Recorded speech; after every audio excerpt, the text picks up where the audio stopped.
After the collapse of the Soviet Union in 1991, talks about the future of Europe's security began.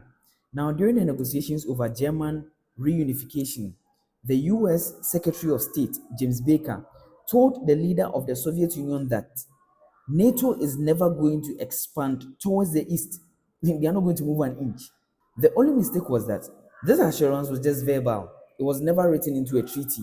And so, years later, as we all know, NATO expanded towards this region, and countries like Poland, Hungary, and even the Baltic states joined. Now, according to NATO, they are arguing that their expansion was legal and voluntary because sovereign countries have the right to choose their own alliances, and that there was no formal agreement that restricts NATO's growth.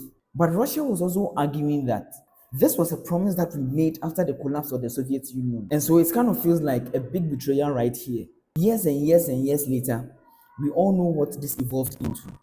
But what I want to draw your attention to is that that gap between what was said and what was signed is still what is shaping Europe's security today.